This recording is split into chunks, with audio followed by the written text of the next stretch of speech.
Cassandra, if a big storm hit tonight, would your sump pump actually save your basement? Or would you end up finding out the hard way? Well, I hope for most of the people in our service area, they wouldn't end up with a flooded basement. But based off of the phone calls that we get during storms, I would say that, there's a good number of people who would end up with a flooded basement. Dayton is currently getting some nasty summer storms Hmm. during this time period. I don't think I've seen August storms this bad in a long time. Yeah, it's been a while since we've had this much rain this hard. Uh, but, And that's, this late in the season. yeah. I think July thunderstorms were like more of a thing, but these are like August storms. Yeah. I mean, definitely having a lack of big hills in Dayton also leads to bigger storms. There's nothing to really like break up the atmosphere. Mm. So the tornadoes are also a problem at like in Dayton. Yeah, we've had a few Yeah. tornado warnings the past couple of days, and I haven't been downtown to see how our river level is right now, but I imagine it's pretty high. Ooh, I can also imagine because I'm a little bit farther out from downtown than you are and have no intention of going down there anytime soon. It's usually spring though. Like, usually I'm testing my sump pump in the spring because I'm worried that the basement's gonna flood. And there's just like we have a partially finished basement, so I and the sump pump's on the partially finished side of the basement. So I don't really want it to flood down there. It could get nasty real quick. Yeah, and that's where a lot of like water damage situations come from, right? Is you have a sump pump, it fails, you get a major amount of water, and then it's soaking into drywall, into carpet. That stuff doesn't dry out very easily, and so you're not just talking to a plumber at that point, you're talking to water restoration. And that's where it goes from what a $2,000 job to a 20, 30, $40,000 job It when you're depends talking. on Yeah, it depends on how finished your basement is, how much water damage occurred, what you have to tear out and put back, but it's a lot more expensive to clean up after the water has been there. And that's just like the actual like home, right? Like that's not talking about if you have any um keepsakes or like just, what property do you have down there? Some of it replaceable, some of it not, right? Like photos and books and um, toys that your kids have, those things may or may not be easy to get replacements. Yeah, and insurance doesn't always cover those things either. Yeah, usually there's It kind of depends some on your amount of policy. contents depending on the policy, but yeah, and most of the time people don't want to like deal with the whole situation, right? Like Hmm. it's much less painful to go check your sump pump, make sure it's functioning, and avoid the flood than it is to deal with it afterwards. Yeah. Um, I will say I am probably a little obsessive on it, but I do feel like I need to check my sump pump every time I hear about a major storm coming, Mm. which is fun because there's no water supply source in our basement, Hmm. right? And I cannot carry a 5-gallon bucket of water that weighs so I don't know how much it weighs, but I'm gonna go with 50 pounds down the stairs by myself without massive flooding concerns. Without like tripping down the stairs because I spilled water all over it. So it's just me and like 5 gallons of water going down the stairs because I filled up 5 individual jugs of water, which has taught me that it actually takes 6 gallons to make my sump pump turn on, which Okay. is my annoying. Yeah. Uh, but that's a weird quirk in my house. So here's the thing. When I first bought a home, I didn't even know what a sump pump was, Mm. let alone that we had one or that they existed. And thankfully, I do now. But what does a sump pump do? What is the point of having a sump pump? Yeah. So a sump pump is all about controlling groundwater. The ground that your home is in, whether it has a basement or a crawl space or is a slab foundation, most of the time the water level is going to be somewhere like below like the living space, right?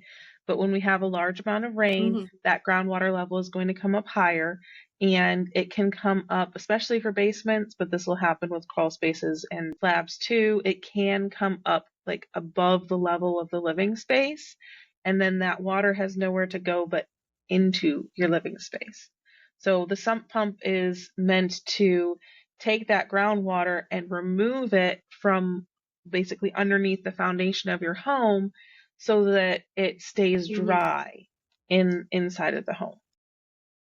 So you have a pit. The What pit are is the at like a, base what was that? I was gonna ask you what the basic like component breakdowns of a sump pump were. But look, you were already going into it. Yeah, there's a pit, and that pit is, again, it's getting the pump as low as possible, right? So the lower that pump is, that's basically the level that the groundwater is going to be kept at.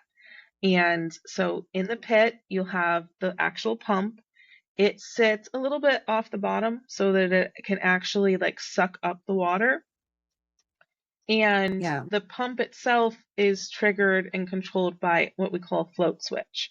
There's a couple of different varieties, but the basic idea is there's a ball with air in it, and it sits, and as the water level rises, it comes up, and eventually then it's going to turn on the pump. And then once the pump goes, it sucks all the water out, that float is able to go back down, and then the pump will turn off. There's also the discharge line of the sump pump.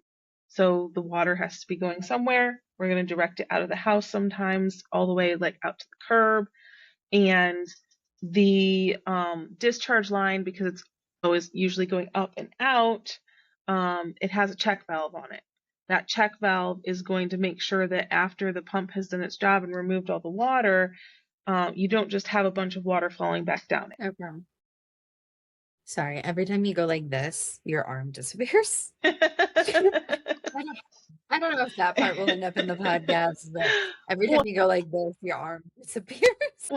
One of these days, I will have like a proper background and we'll stop using like the digital ones, and that won't be an issue anymore. But Then your arm will not disappear. I feel like this should be a whiteboard moment. Like, this is a sump pump. This is yeah, what it looks like. yeah, So, from my understanding, sump pumps also require something called a check valve. What is that check valve doing yeah. So the check for your valve pump? is on the discharge line, and what it does is when you're pumping the water out of the sump pump, it usually has a ways to travel up and then out. And Mhm. the water that is like from where the pump is to the top of where the discharge line goes, like the highest point, that water is going to fall back down into the pit. And that can be 1 to 2 gallons or more. Like it can be a significant amount of water. And so rather than having the sump pump like only like it reduces the effectiveness of the sump pump. It would have to cycle more frequently to empty the pit out because some portion of that water is coming back in, right? So rather than letting that water fall all the way down, we put a check valve in there. And then what a check valve does is it restricts flow to one direction. So the water can go through the valve in one direction and it cannot come back the other direction. So it checks the water, holds it in place so that discharge line doesn't just empty back into the pit. That's super helpful, especially if the water outside is higher than the discharge. Like, if the water outside the house is suddenly higher than that discharge, which we hope doesn't happen Yeah, that shouldn't because the happen. design of the house should prevent it. But like, you can't always stop Mother Nature. That is true. So I've seen some homes. We don't have this in ours. We just have the pit itself. But I have seen some homes where there's like a little black box next to Hmm. the sump pump. And from my understanding, that holds a battery. So what is kind of the difference between the primary sump pump, like what my home has, Yeah. and the backup pump? So the backup pump it serves two functions. The main thing that people think of with a battery backup system is that if you lose power, which think about when you need a sump pump the most. You need a sump pump when it's storming outside and there's heavy rain. What happens kind of frequently when you have storms and heavy rains, a lot of times that's accompanied by high winds or other things that are going to cause a power outage. So if your sump pump is plugged into the wall and your home loses power, it's not going to be able to remove the water from your home. So a battery backup system is there so that when you lose power, you still have the ability to pump the water out of your home. The other thing that it's doing is during those high storm periods, you may have so much water coming in that the sump pump, the primary pump can't keep up. So the primary pump, if you have a third or a half horsepower or whatever, it's going to be rated for so many gallons per minute. And it's usually 5 or 10 gallons per minute. It depends a little bit on your discharge line. The amount of water that's going to be able to be sucked out and pushed out is dependent on how high the discharge line goes up and ultimately how long it is, right? Because there's a pressure differential there. But you're going to get so many gallons per minute of water. And as long as the water that's coming in is lower than that number of gallons per minute of water, your sump pump will be able to keep up and like empty the pit. If it happens to be higher, your sump pump will be running continuously, and it's not that it's broken, it's not that the discharge line is clogged, it's just that simply there's so much water coming in, it can't keep up, and your basement's going to flood anyway. So that battery backup pump also is a secondary pump. So what they'll do is you'll have basically the two pumps are in there, one's higher than the other.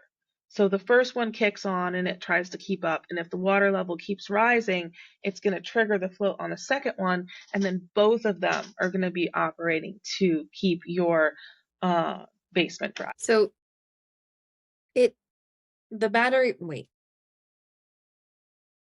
I'm going to try and summarize this because I feel like you talked and I lost it, like completely lost what was happening. So the battery backup is meant for two different things. Mm-hmm. It is both a power system for if the power goes out to keep the pump going and removing water from the basement, because during a storm is your highest chance of having your power go out. And then it also has a pump in the system that acts as a secondary pump if your basement starts flooding more. Yeah. Like if there's more water coming in than the original pump can handle. Yeah. But it doesn't kick on There are every time. different ways. There are different ways to set it up, right? So you could have a battery there to just act as like, a secondary power source for your primary pump. That's not a very common setup. Most of the time, if you're putting in a battery backup system, you're just going to go ahead and do an extra pump also. You can also have two pumps and not have a battery backup system. But most of the time, you're going to do the primary pump, which is powered by your wall outlet, and then you're going to do a secondary pump that is powered by the battery. And the battery is hooked up so that secondary pump, as long as there is power, the battery stays charged. But if you lose power, at least you have a functioning pump. Okay. So are the only backup systems the ones that require batteries? You can have a two pump system without a battery. Okay. Are there any mechanical ones that like don't require power? Maybe you're, I don't know, maybe you're a prepper and you have a house. I can't think of anybody who would not be connected or in a spot where they could get a battery pretty easily, but I'm going to assume that like a prepper in a house in the middle of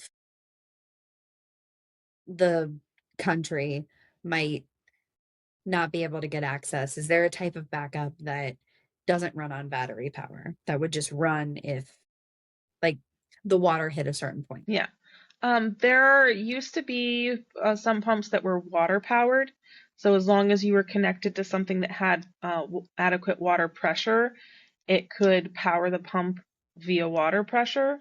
Those are not very common anymore, and they did waste a lot of water. So basically what it would do is that it would still have the float. When the float was triggered, it would get powered. The pump was basically powered, think of like a water wheel type of situation.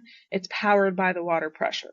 So as long as you had water pressure, you would be able to have the pump running, which is great, actually more for cities, I would say, than for rural, because if you're very rural, you might be on a well system. And your well system also is powered by electricity a lot of times. So if the electricity in the well system goes out, you might have some amount of water pressure start like saved in your pressure tank, but once that water runs out, then your sump pump would also not be running. Wait, do well pumps have battery backups on them as well? They can. You can have a battery to back up your well system or a generator or something. It just kind of hit my it just kind of hit my brain right now. Because like one of the things we could always do in our home growing up was you could run the water Mm-hmm. if the power was out and we were on a well, Mm-hmm. and being in the middle of BFE, and by the middle of BFE I mean outside of Xenia towards Jamestown. uh, we lost power, at least 3 or 4 times a year for multiple hours, but like we could always run our water. It So now I'm could wondering if we be had a, it could be that you I mean, had just a really big pressure tank. oh, Because I mean, I was a kid, so if you I don't had use no idea. tons of water, then your 20, 30, some people have 80-gallon pressure tanks. You can have a big pressure tank. And that would, as long as that tank doesn't run out, you would have water, even if you didn't have electricity. Huh. I actually don't know what the answer to that question is. We don't, nobody lives in that house anymore, so I can't even go check. Things I would like to know the answer to. Cassandra, what is the worst case scenario you've seen during a storm? We have seen a basement get flooded to about, I'd say at least knee height. We had like things floating in the water from their basement, and their water heater got flooded out and needed replaced. So it's, not just the sump pump, not just the contents. I think that was an unfinished basement, so the Yeah. contents were messed up, but the it's not like there was a lot of drywall or anything to replace. It still needed to be dried out and treated for mold, but um you do have sometimes expensive equipment in there. The water heater got flooded out. I don't know about the furnace. I'm pretty sure that it got flooded out too, because most of the time, if you Yeah. have water here in the basement, you've got a furnace in the basement. But those are big, expensive pieces of equipment. And once the water heater has been flooded, if it's a gas water heater, there's no repairing it. You just have to replace it. It does void your manufacturer's warranty if it was still in place. Do you remember that really bad storm we got maybe 2 weeks ago? Mm-hmm. The lady who called in because her tankless flooded. Mm. Like, here's the thing. Tanklesses are on the wall. Yeah, they're not usually on So the floor, so pretty high water to get that flooded out. to flood your tankless, and I think we went down there and there was no sump pump at all. Mm-hmm. None whatsoever. I don't know if I've participated in any of these, but have you ever had any where like it's a pretty big power outage and the sump pump fails? And so they ended up with water damage in the basement. I'm sure Um, our restoration team can give us some good stories. yeah, that it does happen. There was a lady, I don't think that she ended up having a bunch of water damage. I think it was more preemptive, but she knew that she frequently lost power. Her sump pump battery backup needed replaced, and we did it for her, and she was pretty lucky. It was like that evening, like within 24 hours of us replacing it, we had like a major storm. That is some timing right there. Mm-hmm. That is some time.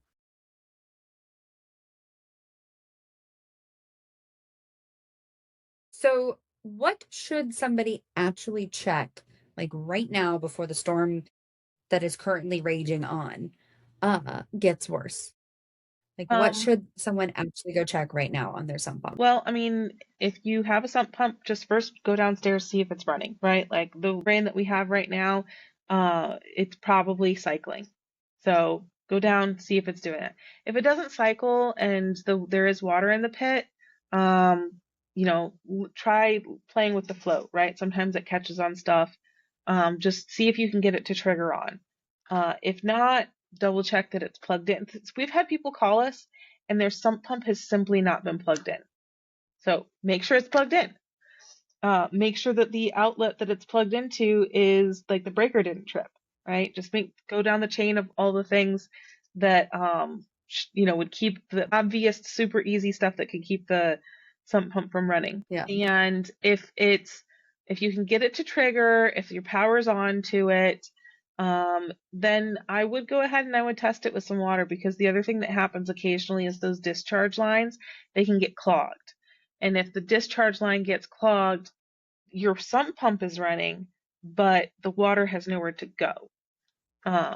So make sure that the water's got somewhere to go. If you know where the discharge line on your sump pump goes to, go outside and check that. Make sure that you can see the water coming out of the other end, and that there's like not a clump of leaves or something at the outlet of your sump pump. So Okay. What would look different in that? Like, what is the difference between it's actively raining and I just want to check my pump, and hey, it's like March and I know the rain's coming, so let me go downstairs and check it. Like, what does a typical sump pump check look like or differentiate? Like, what's literally give me the 5 steps to checking your sump pump. Might take less than. yeah, the main thing is take water, pour it into the pit, make sure that the float lifts and is triggered, and that the pump is able to evacuate the water from the pit. That's really all you need to do to check your sump pump. Okay. Now, if you do have Are a there any battery steps? backup system, there's like one extra thing. Oh, You need to make sure that the yeah, battery is plugged in. There's like, it has whatever indicator light it's supposed to have. Check the date on it. They should be replaced like every 3 years. And yeah, I mean, make sure that it has power to it. Can you DIY replace a battery backup battery? I mean, you can DIY replace just about anything. Do I recommend it? I don't know. Depends on the purpose. Do you or the person. recommend replacing a sump pump battery on your own? It depends. It actually depends a little bit on the ones that you have. Some of them are more straightforward than others. But if you're the kind of person who is confident in swapping out, say, like a car battery, then you would be able to replace your own sump pump battery. Where do you get a sump pump battery, and are they brand specific? They can be brand specific, and most of your hardware stores are going to have them. So Lowe's, Home Depot, Menards.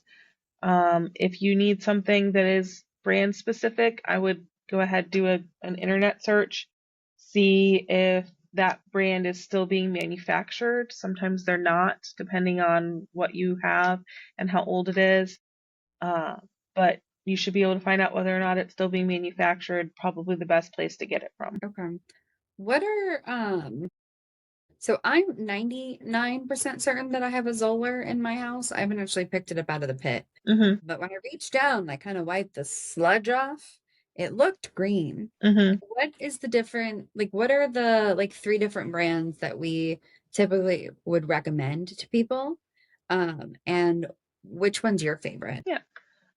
So I would say probably Zoller is my favorite, just because they are reliable, and they have a good lineup of products. The other ones that we use are Liberty, and Blue Angel. But there's, a number of good brands that you can get. I will say there is a difference. So we get Zoller pumps from the supply houses, and they do manufacture those a little bit differently than the ones that they manufacture at the big box stores. So if you buy your, Do you know the difference? I don't remember specifically what the difference is, but I do know that there's a difference in the manufacturing. So the pro grade pumps are just a little bit better. So if you get a Zoller from Lowe's or Home Depot, it'll say the same like model number and everything, but it is a slightly different pump. Then why would they put the same model number on it? I think there has to be some legal regulation on that one. I don't know. Okay. Okay. How do you like? I feel like it's super, like, I can't tell you the difference between a Liberty and a Blue Angel just looking at them. But I love the fact you can look at it and you're like, that is a Zoller or a Zoller. How do you say it? Zoller or Zoller? You say Zoller, I say Zoller. Which is proper? I don't actually know. I think I've heard both, and it's been long enough since I've talked to any reps that I don't remember what they actually said. You're like, I don't know, and it doesn't really matter. Yeah. But the Zoller brand has that green casing on it Mm-hmm. that, like, Just you from a mile away. You're like, that's a Zoller. That's it. That's the one. Um, Zoller also has like a program that they run, right? A Actually, I basement. believe they discontinued that program. They did. Hmm. We might need to update our price book. That might be a problem. Or we just guarantee it. No, we will not be guaranteeing it. Not, they had like a whole insurance program that they were doing. We're not doing hundreds of thousands of dollars worth of insurance on sump pumps. Although we do have additional warranties we can do with sump pumps through our warranty partner. We do. Hmm. Wait, our warranty partner is JB Warranty. Why do we partner with JB Warranty? Because they allow us to give best in industry warranty, extended warranties on water heaters and sump pumps. Basically, we will purchase an extended warranty on behalf of our customers, and that extended warranty gives them the security. It helps us back the warranty, but then if for some reason our company was no longer there, the warranty is still in place. So it's that extra level Do of they have protection for the to? customer. What was that? Like if we purchase the warranty through JB, Hmm. right? Does the customer have to go with us? To get a JB warranty? No. No. Like we purchased the warranty through JB Warranties for a 10-year tanked water heater, right? Hmm. And year 9.5, they, for some reason, we're still in business, but maybe we're not servicing that area anymore, or Mm. maybe they just don't, Yeah, I don't know what that circumstance they, would be. I don't they think don't that want it to is use tech us. tied to us. But Okay. it is like a definitely would be a strong preference for us to be doing it because we're the ones that the warranty is attached to. I could see it being a strong preference. I just didn't know if it was like you have to absolutely go with that company. I So, don't think you do because obviously if we went out of business, the warranty is still in place. Like you could still contact JB, be like, "Hey, I had this installed at this point," and they will go find another licensed plumbing company to take care of the repairs for you. trying to think. We just did a sump pump last night. That was customer supplied. Elijah Hmm. did that one. Um, I don't think anything too crazy happened with it, but this morning then we got a sump pump call for like a clogged discharge line. Hmm. What does that happen? Oh, obviously it happens. Got a call for it.